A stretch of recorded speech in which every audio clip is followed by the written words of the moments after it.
ماشاء اللہ لا حول ولا قوۃ الا باللہ العلی العظیم۔ اعوذ باللہ من الشیطان الرجیم۔ بسم اللہ الرحمن الرحیم۔ الحمد للہ وکفی والصلاۃ والسلام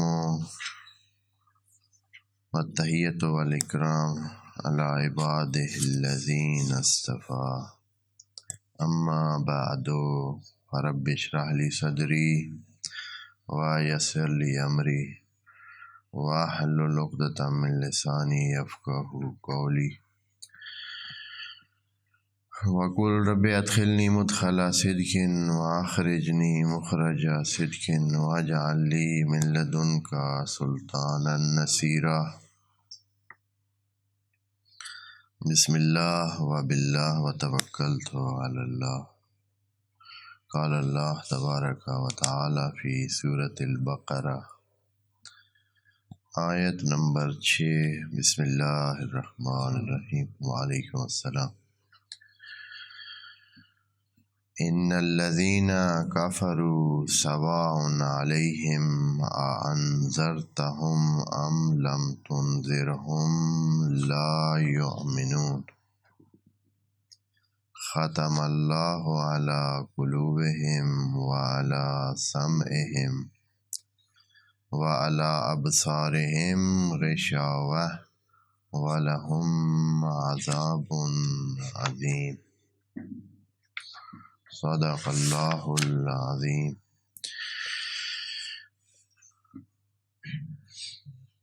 سورہ بقرہ بہت مہم ہے۔ اسلامی نقطہ نظر اور قرآنی نقطہ نظر کو بیان کرنے کے لیے اللہ کی بات کھل کر سورہ بقرہ میں بہت سارے حوالوں سے کہہ دی گئی ہے۔ یہ جو آیت پیش نظر ہے، اس میں بھی ایک ایسے گروپ کے بارے میں بات کی جا رہی ہے جن کو تبلیغ کی گئی ہے، بتایا گیا ہے، ان کو دھیان دلایا گیا، وعلیکم السلام، توجہ دلائی گئی ہے دین کی طرف، لیکن انہوں نے اس کا جواب منفی دیا ہے، قبول نہیں کیا ہے، مانا نہیں ہے، وعلیکم السلام۔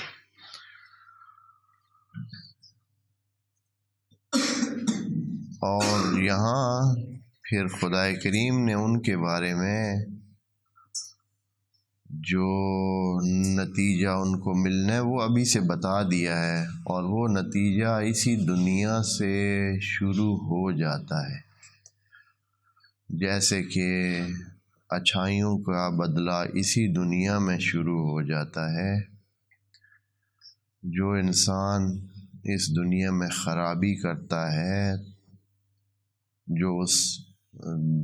خدا کے بنائے ہوئے طبیعی قوانین سے ہٹ کر چلتا ہے یا شرعی قوانین سے ہٹ کر چلتا ہے، تو اس کے لیے طبیعی قوانین سے جو ہٹ کر چلے تو طبیعی اور طبی اور فطری اور قدرتی نقصانات موجود ہیں۔ جو شرعی نقطہ نظر سے ہٹ کر چلتا ہے، اس کے لیے شرعی اور اخروی جو نقصانات ہیں وہ ابھی سے ہی ان کی ابتدا ہو جاتی ہے، ان نقصانات کی۔ اس آیت میں خدا کریم نے دوسرے نمبر کے گروپ کی بات کی ہے۔ ہم نے عرض کیا ہے پچھلی بحث میں کہ 3 گروپ بن جاتے ہیں انسانوں کے جب ان کے سامنے اسلام کا مقدمہ رکھا جاتا ہے، اسلام کی بات رکھی جاتی ہے، تو 3 گروپ ہو جاتے ہیں۔ ایک وہ جو حقیقت پسند ہوتے ہیں، اچھائی کو مان لیتے ہیں، سیدھی بات مان لیتے ہیں، بندگی خدا کو اپنا لیتے ہیں، متقی بن جاتے ہیں، ان کی بات ہم کر چکے ہیں۔ اب ہم دوسرے گروپ کی بات کر رہے ہیں. یہ لوگ ہیں جو وعلیکم السلام جو نہیں مانے ہیں. اور یہ جو ان کا نہ ماننا ہے کسی ایک مرحلے کا کام نہیں ہے. اسلام کی دعوت میں یا کسی بھی بات کے دعوت دینے میں 3 مرحلے ہوتے ہیں. 3 مرحلے. یہ جو یہاں ذکر ہے اس آیت میں یہ اس کا آخری مرحلہ ہے. 3 مرحلے کیا ہوتے ہیں؟ یعنی 3 طرح کی بات سمجھانے کے طریقہ کار موجود ہیں. پہلا طریقہ یہ ہے کہ ہم اس چیز کو خود اس کی اچھائیوں کی وجہ سے قبول کرنے کا کسی کو کہیں کہ خود وہ چیز ہی اچھی ہے. خود وہ جیسے خدا کریم کے بارے میں اللہ لائق عبادت ہے، وہ مالک ہے، وہ خالق ہے، وہ رب ہے. جب یہ ساری صفات اس میں ہیں تو وہ خود ہی اس قابل ہے کہ اس کو مانا جائے، اس کی بندگی کی جائے، اس لیے کہ ہمیں اس نے پیدا کیا ہے، ہمیں نعمت دے رہا ہے، ہمارا مالک بھی ہے، ہمیں ربوبیت بھی ہماری اس کے ہاتھ میں، اور آگے جو اگلی زندگی ہے جو اس کے بعد ہے وہ بھی اس کے ہاتھ میں. نتیجہ یہ نکلتا ہے کہ ہمیں متمرکز ہونا چاہیے بندگی میں. اس کی عقل کا تقاضا ہے. اب اس میں اس سے ہمیں کچھ ملے یا نہ ملے، کوئی فائدہ ہمیں اس سے پہنچے یا نہ پہنچے، جب ہم ہیں ہی اس کے، جب تمام ہماری زندگی وابستہ ہی اس سے ہے تو پھر ہمیں اسی کے ساتھ اسی کی طرف اور اسی کی بندگی کی طرف رہنا چاہیے. یہ پہلا مرحلہ ہے تبلیغ کا. یعنی انسان خود اپنے عقل اور شعور کے زور سے مان جائے کہ بھائی بنتا ہی یہی ہے، اس کے علاوہ تو بنتا ہی نہیں ہے. جیسے کہ اگر میرا کوئی ایسا تعلق دار ہے جس کا کھانا پینا رہنا، جس کا جینا، جس کا مرنا، جس کا اٹھنا بیٹھنا، جس کا سارا سلسلہ میرے ہاتھ میں ہو، تو اب میرا بھی یہی خیال ہوگا کہ وہ میری مانے. جب اس کا جینا تک، اس کا اٹھنا بیٹھنا اور اس کی ساری زندگی اور زندگی کے بعد بھی اس کا سلسلہ میرے ہاتھ میں اگر ہو، تو یہی تقاضا ہے کہ وہ ٹوٹلی اپنی زندگی میں جیسے عملاً وابستہ ہے میرے ساتھ، دماغ میں بھی وہ میرے ساتھ ہی وابستہ رہے، مجھے ہی مانے اور میری ہی مانے. تو ہم خدا کے سامنے اس قسم کے وجود رکھتے ہیں. تو پہلا درجہ تبلیغ کا یہ ہوتا ہے کہ عقل کے دلائل سے جب بتایا جائے کسی کو کہ خدا ہے، وہی پیدا کرنے والا ہے، وہی چلانے والا ہے، یعنی وہی خالق ہے، وہی رب ہے، اور ہم اپنی تمام زندگی میں اسی کے محتاج ہیں اور نیاز مند ہیں، تو اس صورت میں خود ہی انسان کو اس کی بندگی کا راستہ اپنانا چاہیے. یہ پہلا طریقہ ہے، پہلا درجہ ہے تبلیغ کا. اس درجے کے لیے قرآن میں سینکڑوں آیات موجود ہیں جس میں یہ کہا گیا ہے کہ جو لوگ ایمان لے آتے ہیں اور عمل صالح انجام دیتے ہیں وَلَهُمْ أَجْرٌ عظیم، وَلَهُمْ یعنی وہ خدا کے پسندیدہ بھی ہیں، بلکہ ان اللہ یحب الصالحین، جو صالح لوگ ہیں، جو ٹھیک لوگ ہیں، اللہ ان سے محبت رکھتا ہے. دوسرا مرحلہ یہ ہے کہ اس مرحلے سے نہیں مانتے ہیں. انسان ہے، ایک لالچی چیز ہے، ایک دینے اور لینے کا قائل ہے، یعنی تاجر ٹائپ ہے.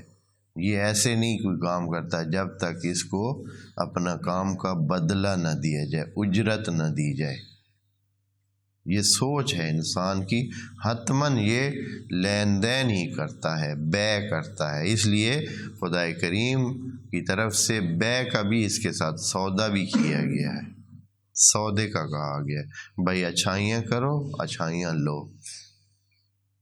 اچھے بنو، اچھا پاؤ۔ اس لحاظ سے بشارت کا دوسرا مرحلہ انتخاب کیا گیا ہے، اور لوگوں کو سمجھانے کے لیے مختلف قسم کی بشارتیں، یعنی جنت کی بشارت اور جنت کی نعمات کی بشارت کے ذریعے لوگوں کو سمجھائے۔ اسی حوالے سے پیغمبر خاتم کا جو ایک لقب ہے صلوات اللہ علیہ، وہ کیا ہے؟ بشیر۔ حضرت کو بشیر کہا گیا ہے، اور قرآن میں بہت ساری جگہوں پہ وَبَشِّرِ الْمُؤْمِنِينَ، وَبَشِّرِ جو اچھے لوگ ہیں ان کے بارے میں بشارت کا حکم ہے۔ تو یہ دوسرا مرحلہ ہے، یہ ان کے لیے ہے جو پہلے مرحلے سے کیا ہیں، پہلے مرحلے میں نہیں وہ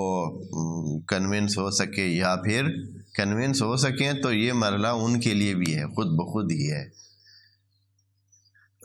پہلے مرحلے میں انہوں نے مان لیا ہے، تب بھی ان کو بشارت ہے، اور اگر پہلے مرحلہ ان کو قائل نہیں کر سکتا تو دوسرے مرحلے میں بشارت کے ذریعے اور اچھائیوں کے وعدے جو خدا کریم نے دیے ہیں، وعد اللہ المؤمنین، اس طرح کی آیات اتنی ہے کہ اللہ نے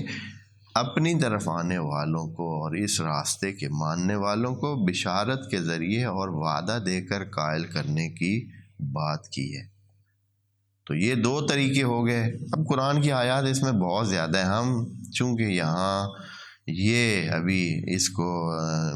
یہ تفسیر موضوعی نہیں بنانا چاہتے ہیں کہ تمام وہ آیات ذکر کریں جو اس حوالے سے ہیں، جو پہلے حوالے سے ہیں،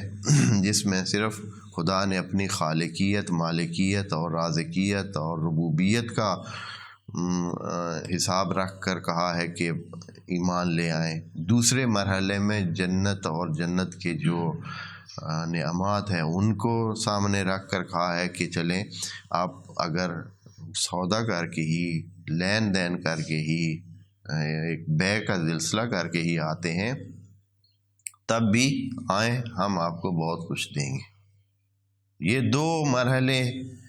اور تیسرا مرحلہ ہے انذار کا۔ انذار کا تیسرا مرحلہ اس طرح بنتا ہے کہ جب کوئی بندہ اپنے عقل سے اور صرف حقیقت کی وجہ سے نہ مانے، اور نہ ہی کسی لالچ کی وجہ سے، نہ ہی کسی اس وعدے کی وجہ سے، اور نہ ہی اس بشارت کی وجہ سے مانے، تو پھر آخری مرحلہ بات سمجھانے کا کیا ہوتا ہے جی، کہ اس کو ڈرایا جائے کہ اگر تو نے نہ مانا، اگر تو نے یہ راستہ نہ اپنایا، صراط مستقیم پہ تم نہ چلے، تو نتیجہ یہ نکلے گا۔ کیا نتیجہ نکلے گا؟ کہ وہ جہنم میں جائے گا اور اپنی آخرت خراب کرے گا۔ پس 3 مراحل ہیں اس آیت میں جو بات ذکر ہوئی ہے، اور اتنی بڑی سزا جو اس کے لیے ذکر ہے، یعنی وہ پچھلے مرحلے سارے گزر چکے ہیں، ان مراحل سے گزر چکے ہیں، اور یہ بندے نہیں مانے ہیں، آخری مرحلے میں پہنچے ہوئے ہیں۔ اور تب خدا کریم نبی کو یوں فرما رہا ہے کہ اب ان کی حالت، یہ جو لوگ ہیں جن کے ساتھ آپ کا واسطہ ہے، ان کی حالت یہ ہے کہ چاہے آپ ان کو وہ تیسرا مرحلہ جو تبلیغ کا ہے وہ ان پر لاگو کریں اور ان کو بتائیں یا نہ بتائیں، انہوں نے نہیں ماننی بات۔ وجہ یہ ہے کہ پچھلے 2 مرحلوں میں یہ ایسا رد عمل دے چکے ہیں اس رد عمل میں انہوں نے اتنی خرابیاں کی ہیں کہ ان کے راہ مہر لگ چکی ہے، اب ان کو بات سمجھ ہی نہیں آتی ہے، یعنی آپ کا انذار ان کے کانوں تک پڑتا ہی نہیں ہے، ان کے دل تک پہنچتا ہی نہیں ہے، ان کو سمجھ ہی نہیں آتی، اس لیے کہ یہ اپنی ہٹ درمی اور اس میں ضد میں اتنے آگے جا چکے ہیں۔ پس یہ لوگ وہ 2 مرحلے گزار چکے ہیں، اور قرآن میں یہ جو تبلیغ کے 3 مرحلے ہیں، تینوں کے تینوں ذکر ہیں اور تینوں کو ہی اپلائی کیا جاتا ہے اور ان کو استعمال کیا جاتا ہے۔ یہاں یہ نقطہ جو بیان کیا ہے ابھی، یہ جتنے مفسرین ہیں یہ اس آیت کے ضمن میں اس مشکل میں پڑ گئے ہیں کہ اب یہ آیت کہہ رہی ہے کہ اے نبی، یہ جو کافر ہو چکے ہیں، چاہے ان کو تو تبلیغ کرے چاہے نہ کرے، انہوں نے بات نہیں مانی اور ان کے دلوں پہ مہر لگ گئی ہے، اور اللہ نے مہر لگا دی ہے اور بند کر دیا ہے۔ اب یہ بتائیں گے خاتمہ کا مطلب ہوتا ہے کہ جب وہ آخری وہ جو موم وغیرہ لگائی جاتی ہے، اور موم پر کیا لگایا جاتا ہے؟ ٹھپا، ڈاکخانوں میں ٹھپا لگا دیتے ہیں کہ بھائی یہ کوئی کھول نہ سکے، تو اس طرح خاتمہ جو ہے وہ ان کے دلوں پہ ٹھپا ایسا لگا ہے کہ اب کسی تبلیغ والی بات کی سمجھ ان کے حد تک پہنچتی ہی نہیں۔ تو یہ جو روایتی مفسرین ہیں ان اکثر کو یہ مسئلہ پیش آ گیا ہے۔ اب میرے پاس 3 تفسیریں سامنے ہیں اور بہت ساری تفسیریں جو ہیں اس کے بیک گراؤنڈ میں موجود ہیں، تو ان اکثر میں وہ اس طرف چلے گئے ہیں کہ اب انذار جو نبی کا کام ہے، نبی کو ہی کہا جا رہا ہے کہ آپ انذار کریں، تبلیغ کریں یا نہ کریں، کوئی فرق نہیں پڑتا ہے۔ ان کافروں نے، یہ جو کفر پر آ چکے ہیں، انہوں نے آپ کی بات نہیں ماننی۔ تو سوال پیدا ہوتا ہے پھر نبی کا تو کام ہی یہی ہے، تبلیغ، اور پھر اے اللہ پہلے ہی آپ نے ان کے دلوں پر کیا لگا دی ہے؟ مہریں لگا دی ہیں، تو پھر اب ان کے لیے کیا پھر تبلیغ کا فائدہ کیا ہوگا جب وہ پہلے ہی پتہ ہے کہ ماننا انہوں نے ہے نہیں۔ تو وہ غافل رہے ہیں یہ مفسرین اس بات سے کہ یہاں قرآن میں کوئی لفظ ایک جیسے معنی کے لیے استعمال نہیں ہوتے ہیں، قرآن میں مترادفات نہیں ہیں، قرآن میں مترادفات کے مثلا ایک ہی معنی کے لیے کئی لفظ استعمال کیے جائیں، مثلا آج یہ مثلا کہا جائے انذار بھی وہی معنی دیتا ہے، ہدایت بھی وہی معنی دیتا ہے، تبشیر بھی وہی معنی دیتا ہے، تبلیغ بھی وہی معنی دیتے، یہ سارے الفاظ قرآن میں استعمال ہوئے ہیں۔ بلغ کا لفظ استعمال ہوا ہے، ہاں جی، ہدایت کا لفظ استعمال ہوا ہے، بشر کا استعمال ہوا ہے، ونذر کا معنی لفظ استعمال ہوا ہے۔ تو اب ہم کہیں کہ ان سب کا ایک ہی معنی ہے تو پھر خرابی ہو جاتی ہے، اور وہ خرابی پھر ادھر ابھی ان تفسیروں میں کیا اس کے جوابوں کی طرف گئے ہیں کہ اب اس کا کیا حل نکالا جائے، کہ اللہ نے ان کے دلوں پہ جو مہر لگا دی ہے، اب یہ لوگ تو بے بس ہیں، اب یہ تو آ ہی نہیں سکتے ہیں دین کی طرف، اس لیے کہ اللہ کی طرف سے جب مہر لگ جائے تو پھر اس کو کون کھول سکتا ہے؟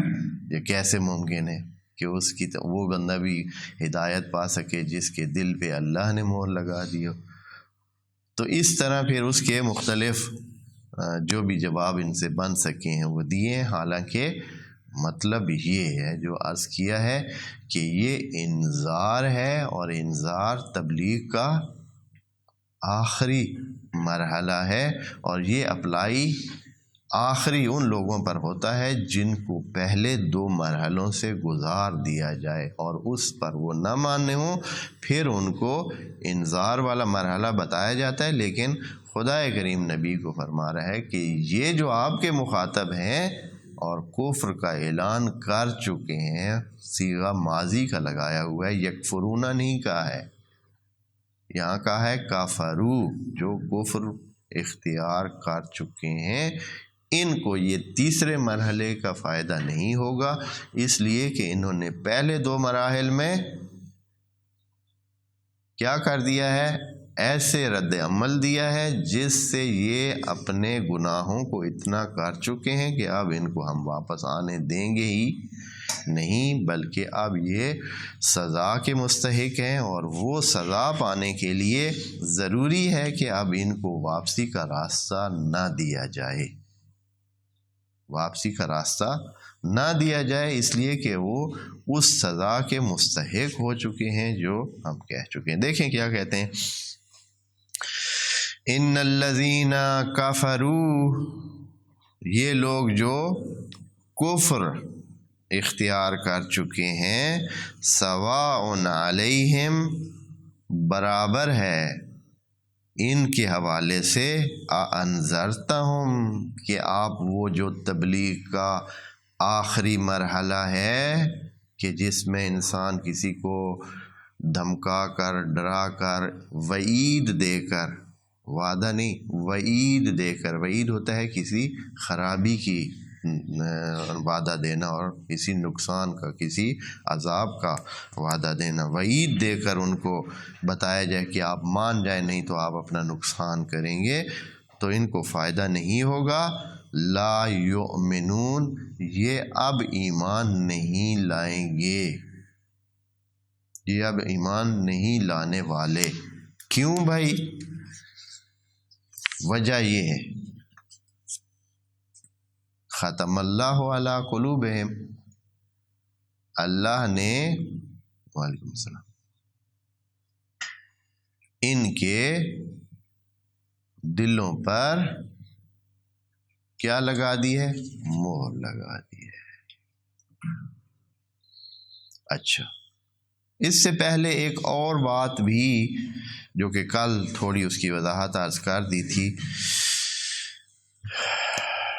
وہ یہ ہے کہ یہ بات جن کافروں کے بارے میں ہو رہی ہے، ایک اور نقطہ بھی ہمیں بہت اچھی طرح سمجھ لینا چاہیے، اور یہ آپ دوستوں کو اس حوالے سے بھی ضروری ہے کہ آپ جو یہاں ماشاءاللہ موجود ہیں، اکثر ان میں سے اساتذ قرآن شمار ہوتے ہیں، جو بچوں کو قرآن کی تعلیم دیتے ہیں، تو قرآن کے اساتذہ میں آپ سب دوست اکثریت شمار ہوتی ہے۔ تو اس حوالے سے کہ جب بھی آپ یہ اب تعلیم دیں گے اور پڑھیں گے، تو چاہے ان کو قرآن ناظرہ آپ پڑھاتے ہیں یا کبھی تھوڑا بہت معنی بھی بتاتے ہیں، لیکن اپنے ذہن میں آپ بہت واضح ہوں گے کہ آیت کیا کہہ رہی ہے۔ اگر کوئی آپ کا اسٹوڈنٹ جو ہے وہ آپ سے اس حوالے سے سوال کر بیٹھتا ہے، تو آپ کے پاس اس کا وہ حل ہونا چاہیے اور سمجھ ہونی چاہیے کہ یہاں آیت کا مقصد اور آیت کا مطلب کیا ہے۔ اس لیے ہم نے پہلے ہی یہ بات بھی عرض کی ہے کہ قرآن کی اس آیت میں الذین، کیا ہے جی؟ ان الذین کفروا، تو یہ کفر کا لفظ استعمال کیا ہے، یہاں ذلو نہیں کیا۔ فرق بتایا ہے کہ ضلال اور کفر میں یہ فرق ہے کہ کفر اگلی بات کو سلیکٹ کرنے کی بات ہے، یعنی کفر کو انتخاب کر لیا ہے، اب وہ درمیان میں نہیں ہے۔ ضال وہ ہوتا ہے جو درمیان میں ہے اور ابھی وہ سوچ بنا رہا ہے یا اسے پتہ ہی نہیں ہے کہ کدھر جانا ہے، وہ راستہ گم کر چکا ہے، یعنی اس کو ابھی راستے کا تعین نہیں ہوا ہے۔ یہ جو ہوتا ہے ضال، اس میں پھر ممکن ہوتا ہے کہ یہ کیا کرے، صحیح راستے پر آ جائے، لیکن جو کفر کر چکا ہوتا ہے وہ اپنا راستہ انتخاب کر چکا ہوتا ہے اور وہ اس ضال کی کیفیت سے نکل چکا ہوتا ہے۔ پس اس چیز کو بھی ہمیشہ ذہن میں رکھیں، خدائے کریم کسی کو کبھی بھی پورے قرآن میں جو موجود ہے، کسی کے بارے میں یہ نہیں کہا کہ اللہ کسی کو کافر بناتا ہے۔ لیکن خدا کریم نے یہ بات بہت دفعہ کہا ہے، یا مثلا یضل من یشاء و یہدی من یشاء، جس کو چاہے تو ہدایت دے، جس کو چاہے تو وہ جو دل ہے اس کا معنی یہ نہیں ہے کہ حتماً اس کو کفر کی لیول پر لے جائے، نہیں، جو دل کا مطلب یہ ہے کہ چھوڑ دے، اپنے حال پہ چھوڑ دے۔ جب ہدایت خدا نہیں دے گا تو اس کو کیا کر دے گا، درمیان میں حیران چھوڑ دے گا، یعنی راستہ اس کا گم ہو جائے گا، حقیقت سے ہٹ جائے گا۔ اب وہ ہو سکتا ہے کہ دوسری طرف جاتا ہے یا ادھر ہی کھڑا رہتا ہے، دونوں صورتوں میں صراط مستقیم سے بندہ ہٹ گیا ہے۔ ایک آیت میں بھی کسی بھی جگہ قرآن میں یہ نہیں ہے کہ خدا کریم نے کسی کو کافر بنایا ہو، یعنی یکفر، نہ، یذل بہت زیادہ ہے، کافی جگہ پہ ہے کہ اللہ جسے چاہے یا جنہوں نے خرابی کی ہے اللہ ان کو کیا کر دیتا ہے، چھوڑ دیتا ہے اپنے حال پر، یعنی ان کو ضال بنا دیتا ہے، لیکن کسی کو کافر نہیں بناتا۔ یہاں جو آیت میں لفظ ہے وہ کفر والا ہے، پس یہ لوگ درمیانے راستے پر یا حیرانگی کی حالت میں اور گمشدگی کی حالت میں نہیں ہیں، بلکہ باقاعدہ انہوں نے اپنا راستہ انتخاب کر لیا ہے۔ ان کے بارے میں خدا کریم فرما رہا ہے کہ سواء علیہم اانذرتہم ام لم تنذرہم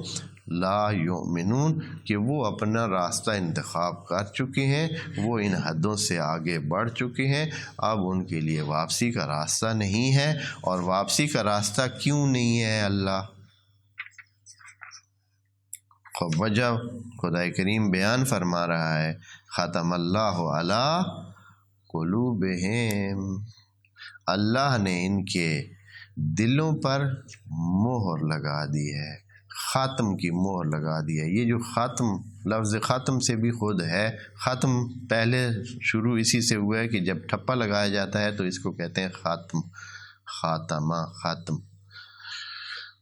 تو اسی سے پھر اس کا لازم معنی یہ ہے کہ پس بات ختم ہو گئی، یعنی بات اپنی انتہا کو پہنچ گئی، تو اس کے لیے اب انتہا کے لیے بھی لفظ ختم استعمال ہونے لگا۔ پہلے اس کا معنی، ختم کا معنی انتہا نہیں تھا، اصلی معنی اس کا یہ ہے کہ جب کسی چیز کو آپ مکمل کر لیتے ہیں تو اس پر کیا لگا دیتے ہیں،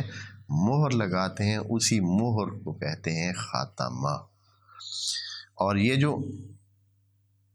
انگلی میں پہنی جانے والی انگوٹھی ہوتی ہے، اس کو بھی کیا کہتے ہیں، خاتم کہتے ہیں۔ اور اس کے خاتم کہنے کی وجہ بھی یہ ہوتی ہے کہ پرانے زمانے میں لوگوں کے پاس دستخط کرنے کی گنجائش یا دستخط والا ماحول نہیں ہوتا تھا، بلکہ ان کے پاس اپنے نام کی ایک چھوٹی سی مہر ہوتی تھی، چھوٹی سی مہر اپنے نام کی بنواتے تھے، اور خصوصاً بادشاہ ہوتی تو یقیناً بڑے لوگوں کے پاس، یعنی جو کسی عہدے پر ہوتے تھے، اور وہ اس مہر کو، بنائی ہوئی مہر کو اپنی انگلی میں ڈال کے رکھتے تھے، وہی خاتم شمار ہوتی تھی، یعنی وہ جو ان کی انگوٹھی ہوتی تھی وہ مہر ہوتی تھی، اور وہ اپنی اسی ایسے ہی انگلی کے ساتھ وہ کیا کرتے تھے، اس خط پہ یا جس چیز پہ بھی اپنے آرڈر پر اور حکم نامے پر وہ لگاتے تھے، یا کسی معاہدے میں وہ لگاتے تھے، اس لیے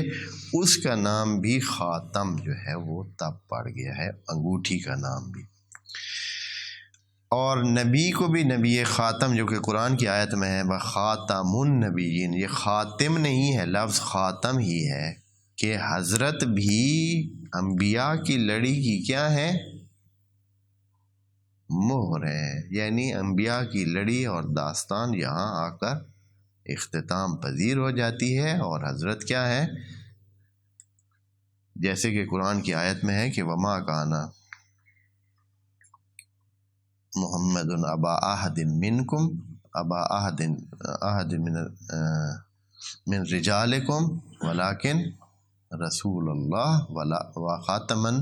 نبیین، خاتم النبیین ہے، یعنی یہ ہے کہ اب مہر ہو چکا ہے اور اس کے بعد اب کسی کے آنے کی گنجائش نہیں ہے۔ تو ختم اللہ علی قلوبہم،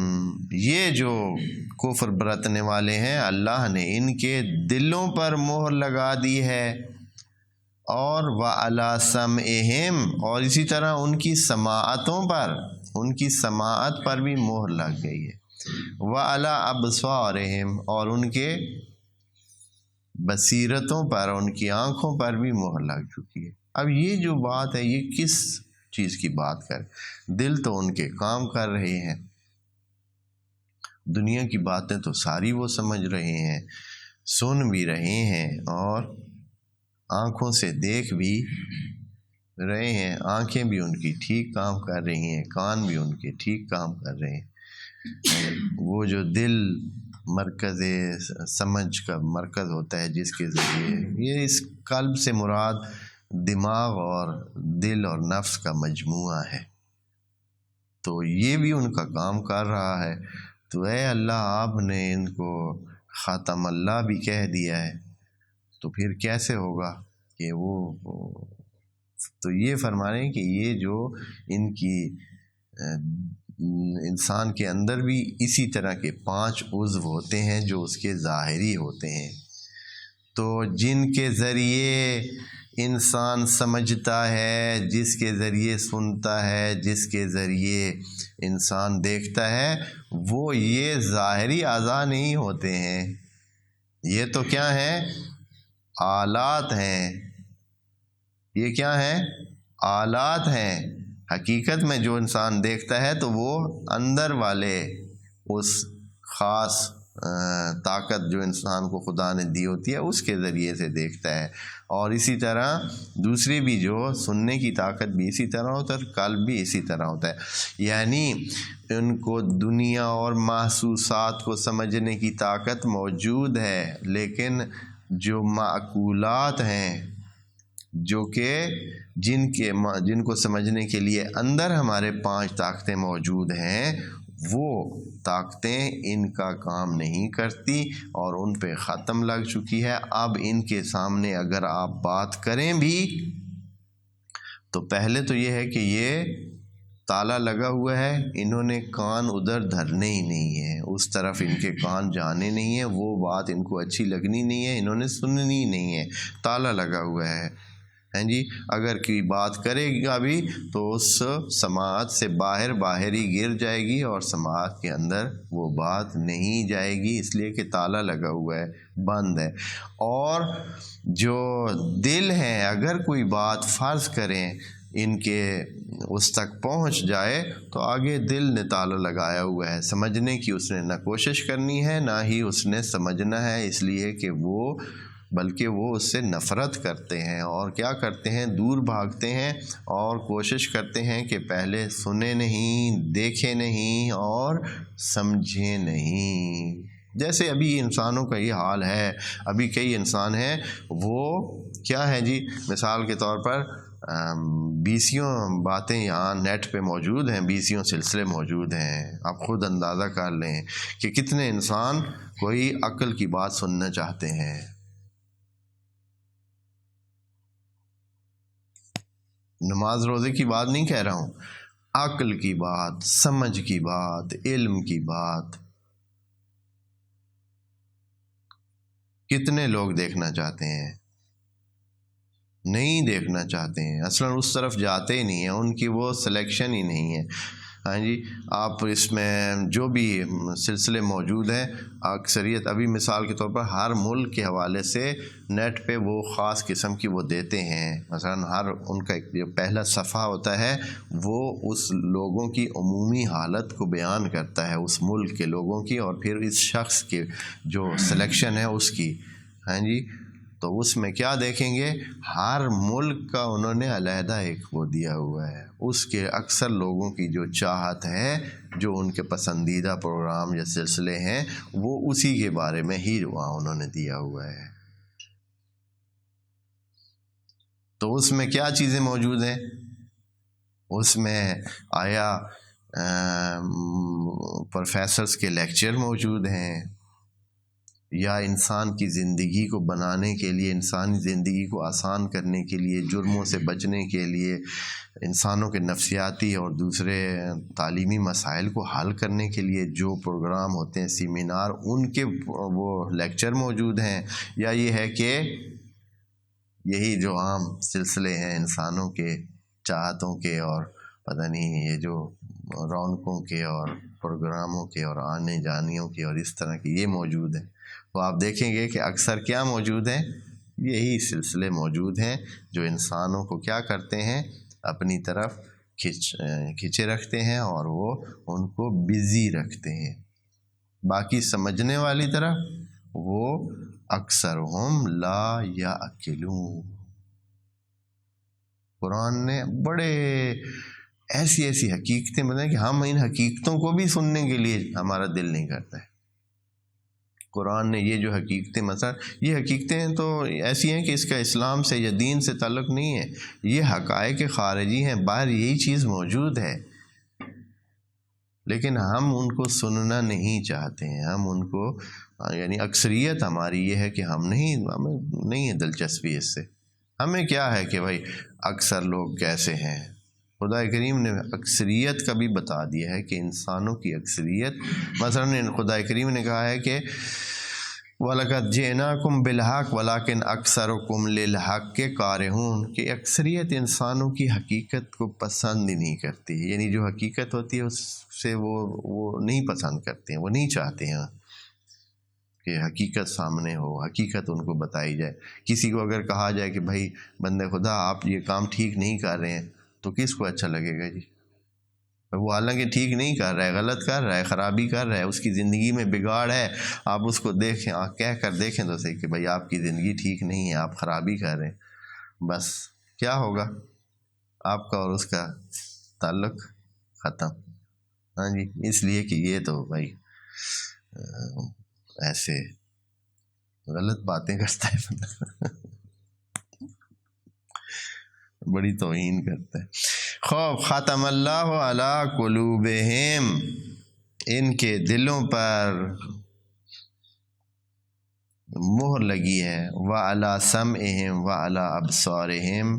غشاوہ، اور ان کے نظروں کے سامنے پردے آئے ہوئے ہیں، یعنی انہیں دکھتا ہی کچھ نہیں ہے. یعنی یہ جو اتنا آسمان و زمین، یہ خدا کی خلقت، یہ خدا کا نظام، یہ اتنی پیچیدگی، یہ اتنے ظرافت جو اس میں موجود ہے، یہ اتنی نزاکت موجود ہے، اصلاً و ابداً کچھ نظر ہی نہیں آتا ہے. ایسے ہے کہ جیسے بھائی یہ تو بھائی کوئی مسئلہ ہی نہیں ہے، یہ کچھ جو کچھ ہو رہا ہے کچھ ان کو نظر نہیں آتا ہے. وَلَهُمْ عَذَابٌ عَظِيمٌ. اچھا، اب یہ ہم نے دیکھنا ہے کہ اے اللہ، یہاں بالکل گول سی بات آپ نے کر دی ہے کہ جو لوگ انذار کو نہیں مان رہے ہیں تو ان کو کیا ہوگا، ان کے دلوں پہ مہر لگائیں گے، اللہ کی طرف سے مہر لگ جائے گی. یہ بات بڑی ڈاڈی ہے. کل بھی عرض کیا تھا کہ کسی کو بالکل محروم بنا دینا یہ خدا کے اس نظام کے اور خدا کے ہدایت کے نظام کے کیا ہے، خلاف ہے. کہ کسی کو بالکل محروم کر دینا اور اس کے دل پہ مہر لگا دینا اور اس کو ابھی سے ہی جہنم کا پروانہ، اب جس کے دل پہ مہر لگی ہے تو مسلم ہے اس کے لیے کیا ہے، جہنم کا پروانہ صادر ہو چکا ہے، وہ ایک جہنمی ہے جو ادھر گھوم رہا ہے. تو قرآن میں اس کی وضاحت کے لیے خدا کریم نے بہت ساری آیات میں جن کے دلوں پر خدا یہ مہر لگاتا ہے ان کی وضاحت بیان کی ہے. ہمارے پاس ٹائم اگر ہے تو ہم ان آیات میں سے کچھ کو دیکھ لیتے ہیں، اور اگر نہیں ہے تو اس کو رہنے دیتے ہیں اگلے اس کے لیے. اور لگتا یہی ہے کہ ٹائم ہمارا ختم ہو گیا ہے، کہ یہ پتہ چلا ہے کہ یہ اتنی بڑی سزا، یہ بہت بڑی سزا ہے کہ کسی کو بالکل یہاں ہوتے ہوئے اور تبلیغ کے ہوتے ہوئے، قرآن کے ہوتے ہوئے اور ہدایت کے جو اسباب ہیں ان کے ہوتے ہوئے کوئی بندہ کیا ہو، وہ ہدایت سے محروم ہو اور اب اس کے لیے یہ طے شدہ ہو کہ اس نے کدھر جانا ہے، اب اس نے جہنم میں ہی جانا ہے۔ اے اللہ انہوں نے کیا کیا ہے، کس طرح کا ان کا رد عمل تھا جس کی وجہ سے اے اللہ تو نے ان کے دلوں پہ مہریں لگا دی ہیں۔ یہ طبع اللہ علی قلوبہم و ختم اللہ علی قلوبہم، یہ دونوں الفاظ ایک تقریباً ملتا جلتا معنی دیتے ہیں، ہر چند کے استابع کا معنی یقیناً خاتمہ سے تھوڑا مختلف ہے، لیکن یہاں انشاءاللہ ہم آگے جا کر اس کو کچھ نہ کچھ اس بات کی وضاحت ان آیات کے ذریعے، تاکہ اس سوال کا جواب ہو جائے کہ اللہ نے اتنی بڑی سزا اور ابھی سے ہی یہ سزا کیوں دے دی ہے۔ والسلام علیکم ورحمۃ اللہ وبرکاتہ۔